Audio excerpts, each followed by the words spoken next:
आखिर फोन चलाना कौन पसंद नहीं करता। क्या हो लेकिन एक दिन यही फोन तुम्हारी मौत का कारण बन जाए। आज के इस एपिसोड में ऐसा ही कुछ होता है। एपिसोड की स्टार्टिंग में दिखाया जाता है कि मिसाई अपना फोन यूज कर रही होती है, तभी उसका फोन अचानक से खराब हो जाता है और उसकी स्क्रीन जो है रेड ब्लिंक करने लगती है। एंड देन अचानक से एक बहुत ही तेज रेड लाइट आती है, जिसको देखकर मिसाई काफी ज्यादा घबरा जाती है।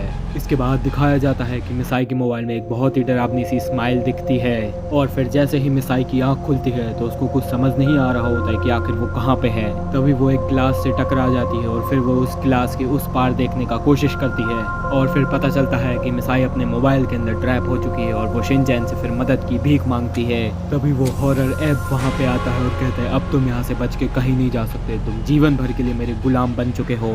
और उसको पीछे से देखने पे ये बात जाहिर होती है कि वो एक इंसान नहीं बल्कि दानव है। और वो ऐप मिसाई को 3 मिनट का टाइम देता है कि अगर तुम इन 3 मिनट में नहीं निकल पाए तो तुम हमेशा के लिए मेरे गुलाम बन के रह जाओगे।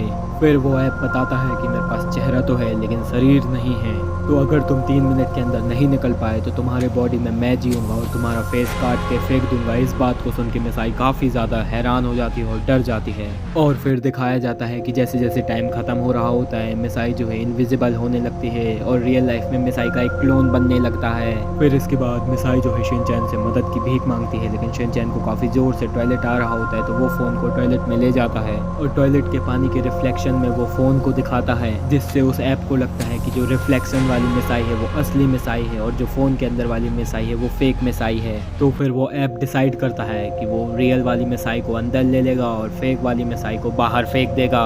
और वो ऐप ऐसा ही करता है और मिसाई लास्ट के 10 सेकंड में बच जाती है और वो रिफ्लेक्शन को अंदर खींच लेता है और फिर वो रियल मिसाई को बाहर फेंक देता है और मिसाई इस सदमे से बाहर नहीं आ पाती है। तभी अचानक से उसके फ़ोन में एक और नोटिफिकेशन आता है और इस बार शिनचैन का बर्ताव काफ़ी ज़्यादा अजीब हो जाता है। और फिर इसके बाद मिसाई की काफ़ी ज़ोर से चिल्लाने की आवाज़ आती है और यहीं पे एपिसोड मिस्टीरियसली एंड हो जाता है।